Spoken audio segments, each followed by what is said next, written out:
All right, good morning, everybody. We're here for another guest speaker, and we have Shazzy, and I believe it's pronounced Angulo. Is it Mhm. correct? Yeah.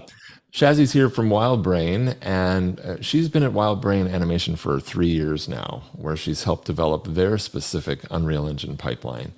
And starting with her first show in Unreal in 2020, WildBrain has now created over 11 different shows using Unreal Engine. She's developed this Unreal Engine workflow and implemented best practices and trained production supervisors and artists at WildBrain. In addition to her role at WildBrain, she works on her own creation, Mitzi Makes It. It's an animated educational property that inspires girls to get into STEAM through a series of YouTube videos, children's books rendered out in Unreal, and free worksheets. So, Shazzy, really nice to see you here. Um, the floor is yours. You should have hosting control and everything so if you need to share something, it's good to go. Well, good morning. Hi, everybody. Let me get this shared. And okay, we're good. We see We're Unreal. good. We see you. All right. So a little bit about what I'm going to go through is kind of 90% of actually my Mitzi property. So this is Mitzi. She's a pink little robot. I'm going to kind of take you through what maybe an indie creator kind of my workflow for making my videos and how I kind of work on stuff. And at the end, I'm going to jump to a WildBrain property and show you kind of more in the space of like, okay, you're at a studio, there's hundreds of people working one Unreal project and kind of what that looks like. And you can see some of the similarities and differences between that. So what I'm going to show you here is very much specific to kind of my goals and my approaches. I think when people work in animation, you have different goals, right? For me, I'm making something really for preschoolers. I'm very scrappy and resourceful. I come from a computer science background, so I do not know how to model. I do not know how to animate. There's a lot of things there that would take me a really long time to do.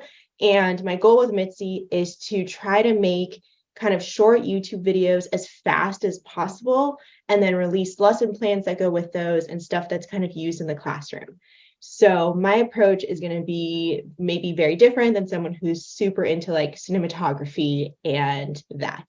So besides my characters, so I have Mitzi and I have about 6 other characters. Everything else in her kind of workshop here is actually from the marketplace. I haven't modeled a single thing. So from the Epic Marketplace, Adobe Stock, other things out there, I will try to, I mean, if it's free, like that's even better. But I essentially kind of when I come up with ideas for my videos, I actually try to see what I can find first and I kind of write to that. So I know that I have the items that I need. So everything here has been from the marketplace. And then usually I will also try to, I have my own little material pack, but the Twinmotion materials, big fan of that. Hardwood floor, some, stucco on the wall, stuff like that. Just again, quickly building environments as fast as possible. Um, and then my next approach going into animation is I actually have my character set up to work with the live link face. So she has the 50 some blend shapes that, Apple's put out for the AR kit. So I have that set up inside of a animation blueprint. And let me just open my live link app.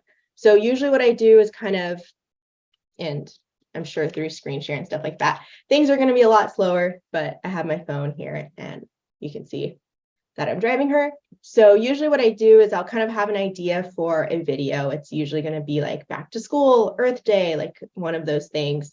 I'll kind of go find all the different assets. I'll kind of write a generic little script with, honestly, it's like sticky notes that I stick on my iPhone. And then I will just go through and at least record the head part. I don't have a motion capture suit. I don't have any of that.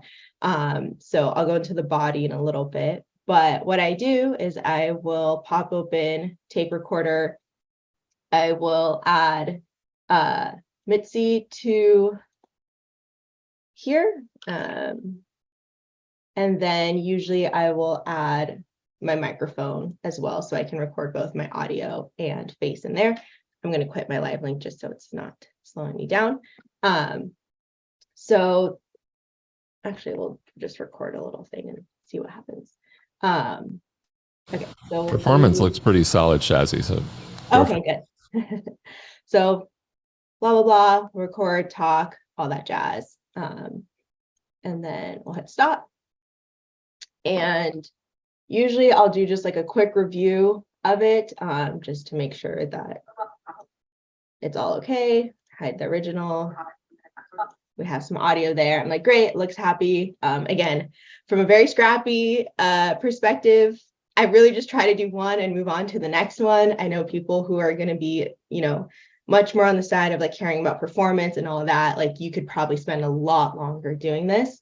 But my running joke to myself is my demographic is eating their boogers. I think I can have some forgiveness if things aren't perfect. It's more of like, let me try to get this out on the weekend. And I work full time. So this is like my nights and weekends. So it's a very short amount of time to try to make something and get it out. So we have a little clip here. Then usually what I'll do is I will unlock it. I will quickly like throw in a camera and to, let me just hide her again. Try to just start setting up like what I want kind of my shot to look like. And now kind of going into the body part of it. So I have the head rotation set up inside of the animation blueprint. So let me just show you that. I have this combo one. And originally when I first started, I had her in the T pose and it was like driving me crazy that, well, if I just put an idle on her, then maybe I can reuse that for like a lot of my shots and I don't have to worry about it. So inside the animation blueprint is where I set up kind of my live link. So you can do your head rotations here, and then you pretty much plug it into what bones you want to be modifying. So for like the neck and the head, that's what these two are doing. And then in here, I'm layering it with an idle for the rest of her body. Now for me, for the body animations, I hired someone to make a little animation library for the bodies because it would take me way too long to animate something. So I have kind of a little set here of like different kind of emotes, idles, grabs, things like that, like just enough of like, okay, can I kind of stitch these together and make most of what I need? So that's what's going on the body part. Would love a mocap suit, just not there yet. So I have this library and I'll kind of then piece together the head and the body. One very helpful pointer in case anyone's trying to set up LiveLink, if your phone is not connecting to your computer, check your firewall settings and make sure you're like allowing that connection to come through. Every time usually I've upgraded engines, it's actually like defaulted to off. So make sure if you're upgrading engines, you also go and turn that back on. Just how to do that this week. So let me go back to the combo. Okay, so in here I just have the idle. So at least when I'm recording, she just has like an idle cycle and the face talking. I can kind of swap these out with different ones if I wanted to, and then like recompile it and do my face on there. That was my initial approach of like, oh, that's a great way to combine like her head and her body for all the different takes. And then very quickly I was like, oh, that's going to be really painful to either be making a bunch of these or be switching these before every take. There has to be kind of like a better way to do this. And again, I'm really trying also not to leave the engine. I'm sure if you exported FBXs and you took it into another DCC that you're comfortable with, you could probably put those together, clean up the animation and make it look a lot better. Again, not in my skill set to go to another application and do that. So I'm like, okay, how can I kind of have the flexibility of grabbing whatever take I want for the head and whatever body I want and just putting that together in the sequencer. So what I ended up doing was making another animation blueprint. And this one, essentially, I just made 2 different slots and I'm blending them together. And so how this works is, let me bring this one next to her. So how this one works is then I'll go into the track that actually has the recorded animation and I'll add this sequence-based one. And I will add the like body animation that I'm wanting. I think I have. So we'll put this dancing one, extend that out so you can see. Right now it's kind of just like on her head.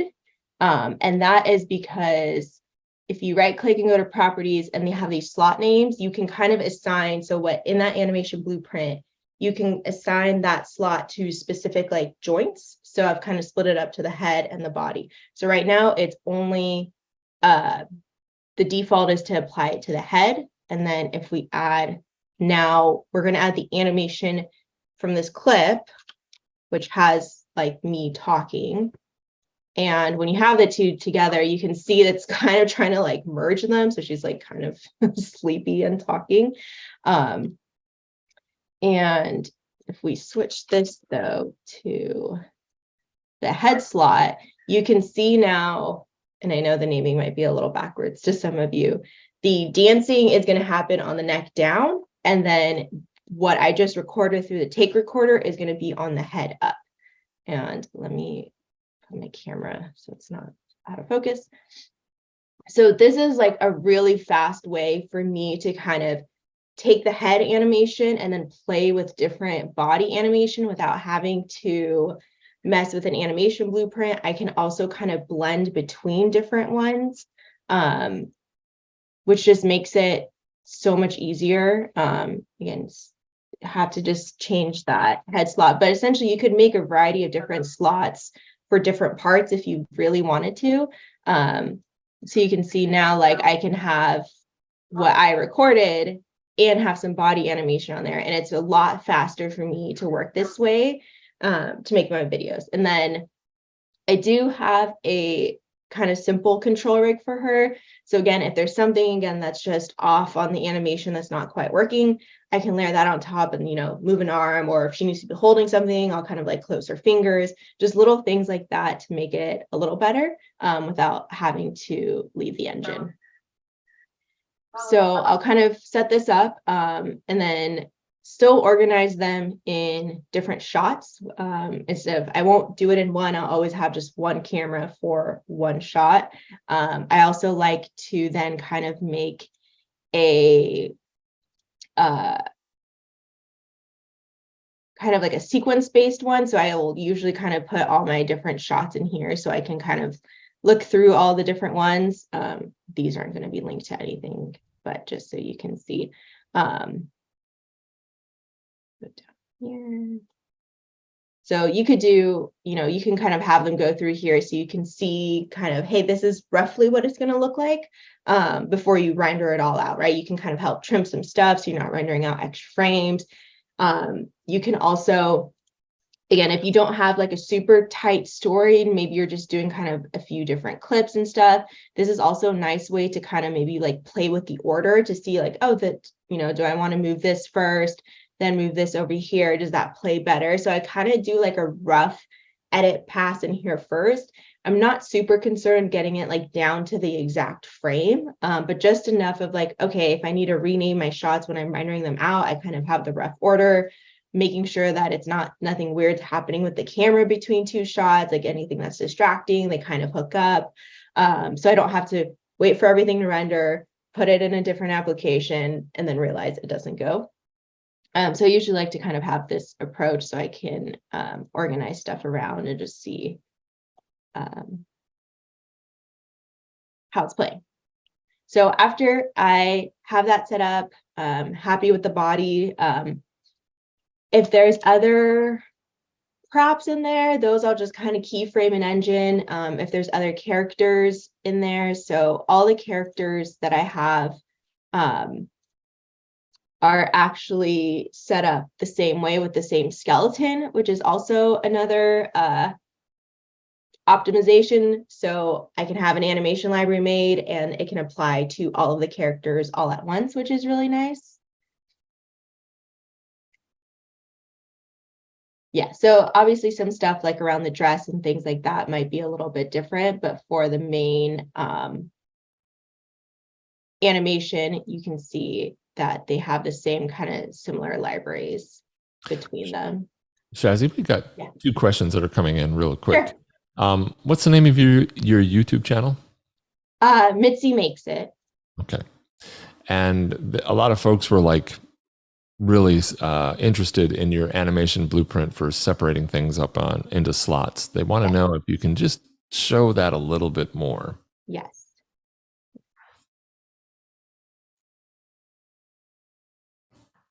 This is something that you'll get some introduction to within the fellowship folks. So this technique is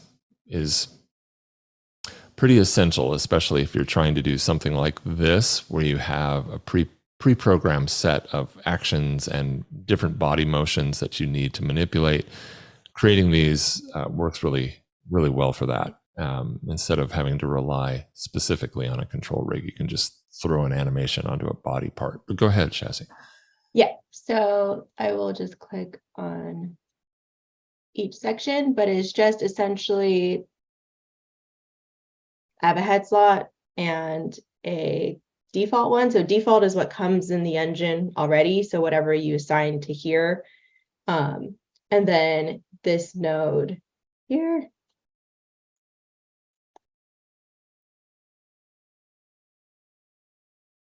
And so you can have that it's split out by whatever bone that you want. If you want a different one in there, then you can put, neck or torso or however you want to split it up.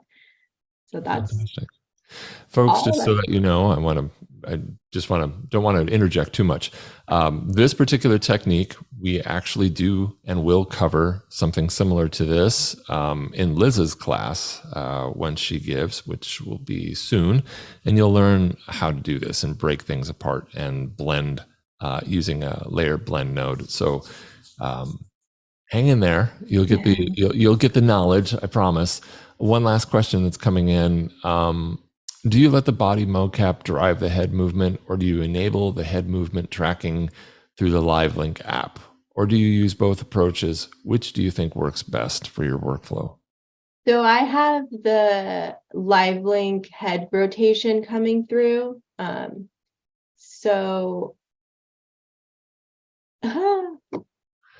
my. The scourge of crashes. It's all right. Don't worry about it. I can still answer the question though. I will do it through the LiveLink.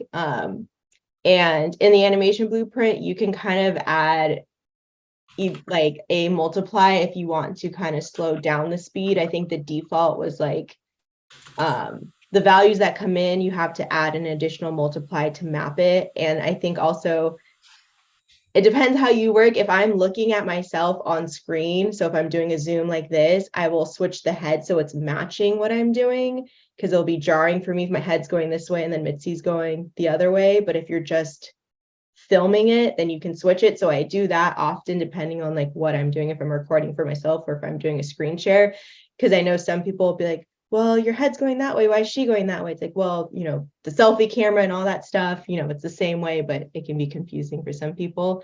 So I do that. If there's cases though, where I'm doing a scene and I like the animation I have is like, maybe like I have like some crying ones where her head's looking down, that then I can just, I don't have to use that special animation blueprint where things are split up, because I might want the head rotation of me looking down, and maybe I didn't film myself looking down really when I was doing it. So it kind of just depends. In the end, I'll decide if I want my head and body split, then I'll use that special like slot blueprint. If not, then I'll just, apply it. I have a different one where it's not at the head, it's just the whole body. So it kind of just depends what you want to do. So this brings up a question for me to you. And when you're delivering these live performances, do you have crashes? How do you deal with them? Do you have a backup plan when you're broadcasting live? What happens? So I mean, if I'm just recording myself, it's a little easier, but I would say the more annoying thing when you're recording is like the dogs start barking or the mailman shows up. And there's so many takes of me, like, and I have this cartoon voice too, that it's like, hi there. And then it's like, are you freaking serious? Like in the middle of the recording that you hear me. The funny part is like you see my face. So it's like her little eyebrows are like this. And it's almost like I want to just do a whole reel of bloopers because it's so You funny definitely should. that. For doing it live with demos and stuff too, like again, just like how you kind of pick up on it, especially if I'm with a teacher, like they'll totally swing it and be like, oh, Miss Shazzy needs to go fix something really quick, or class, let's get some questions, or like everyone's pretty, especially with like the pandemic, everyone's gotten pretty good of like having some graces with all of that. And I'll always like, do something cheeky of like, being an engineer, there's a lot of troubleshooting and problem solving, and this is a great opportunity, and learning, and things happen that are out of your control, like try to like make some kid lesson of like, it's I love the okay. fact that you're teaching computer engineering skills to kindergarten. Awesome. All right, you're back. So please continue. Okay, I'm gonna go to unlit just for a little second and give my computer some breathing room. I am not letting me pan around. See if it's letting me. Okay, I can still go to my content browser. Come on. Okay. So I was back. Let me go back to. Come on.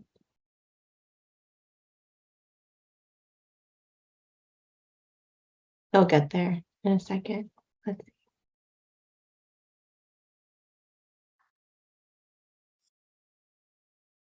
This never happens to me ever. So I don't know what's going on. It's usually after a crash, then it takes like a little bit to flush those caches, get the cobwebs out, try again.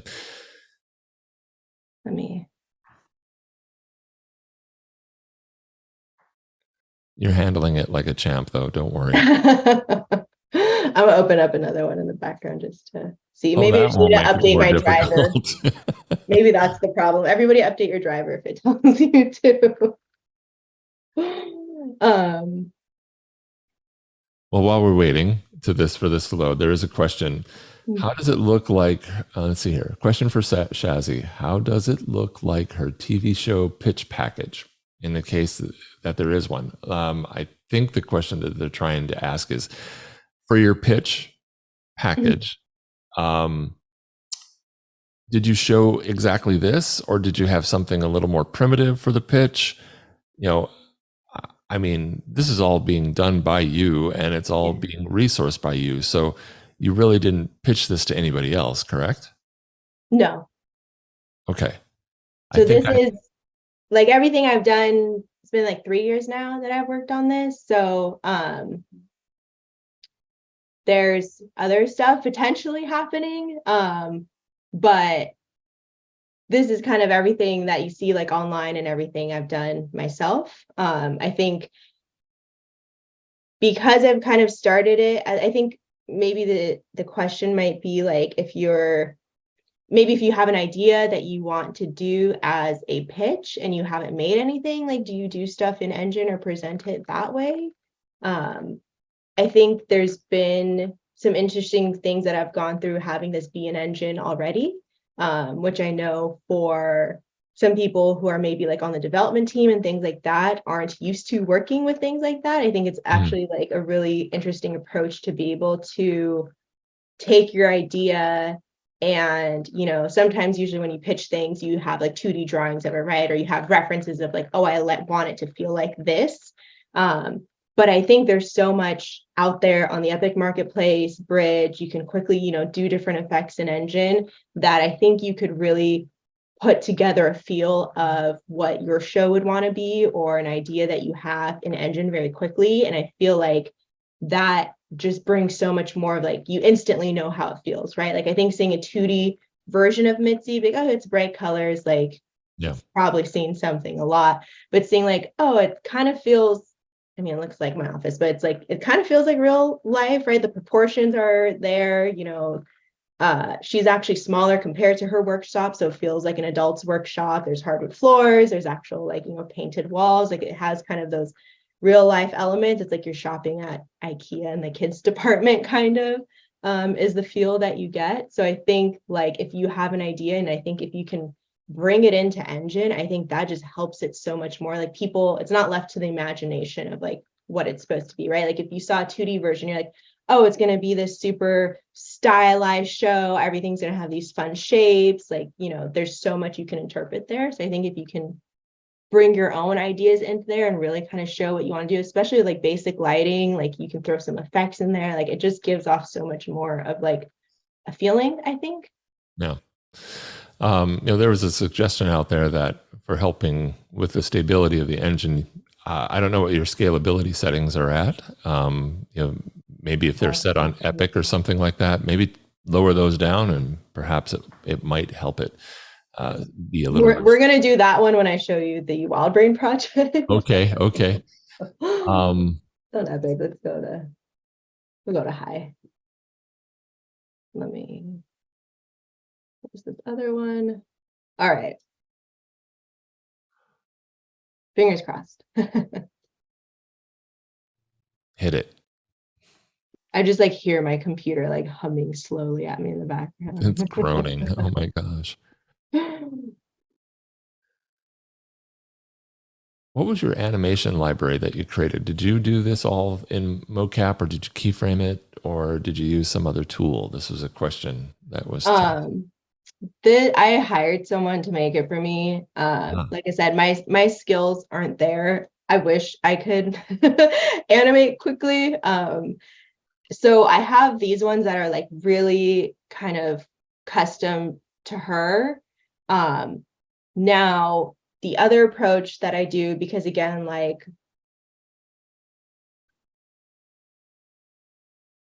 taking too long.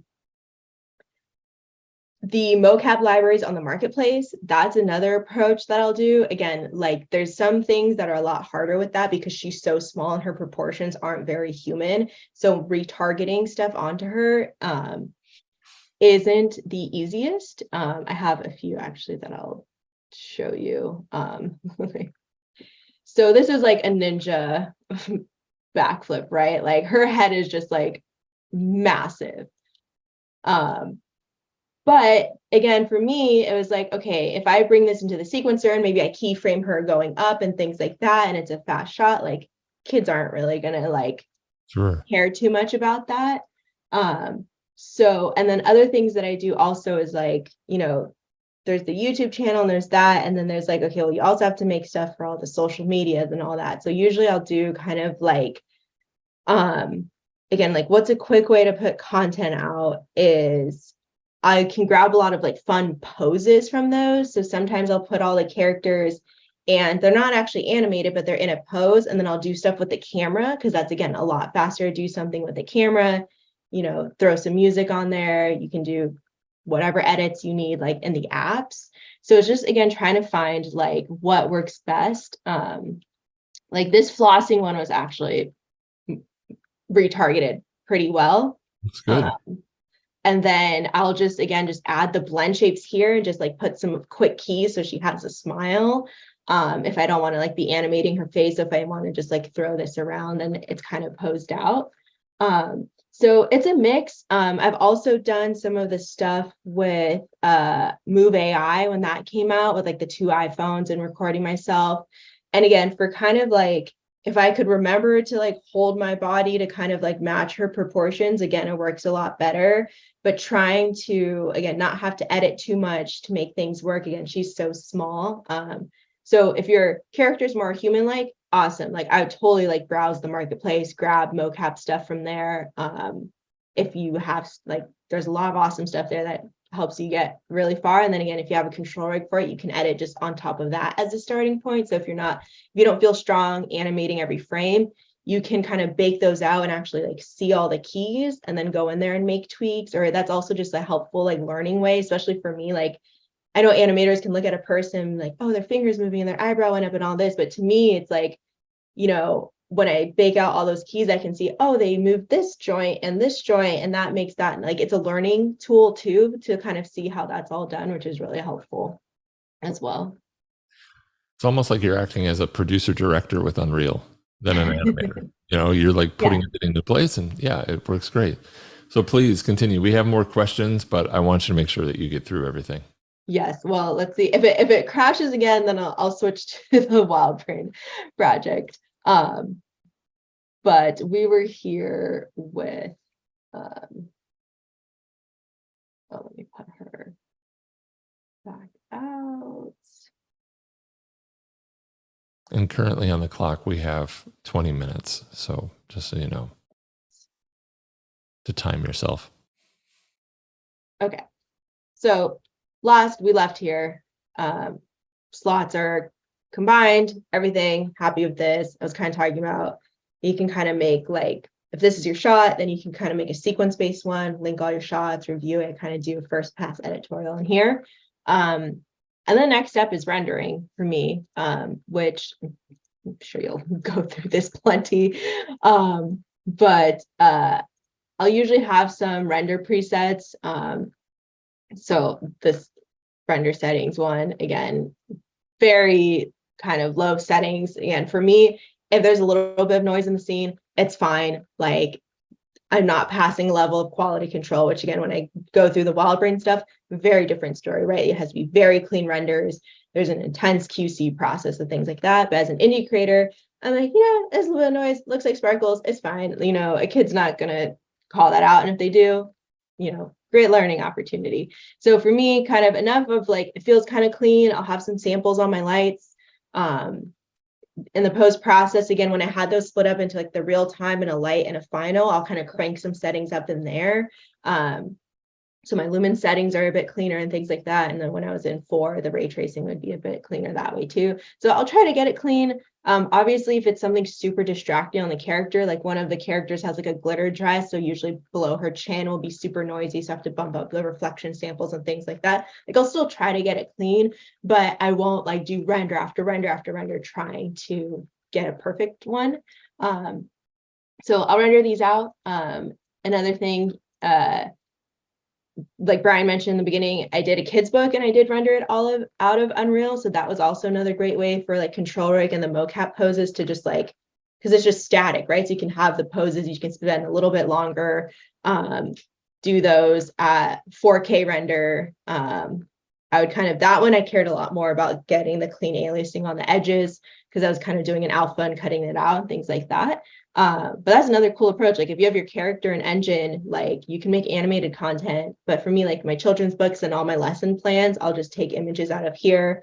I've done coloring pages where I'll make a toon shader and then put it on different characters and set props and make like my coloring worksheets that way, so they can like watch the video and then they actually have the thing that they can color, instead of like, putting it on the iPad and tracing it or running it through Photoshop and doing all the lines and all that. I'm like, I'll just put a toon shader on it and call it a day. So again, like wherever, and like, again, like my skills and strengths are in Engine. So again, if I can avoid going to other DCCs, that's the best for me. But again, like if you wanted to, trace something and do your own process, you totally can. So from here, I'll render them out. I'll export the audio.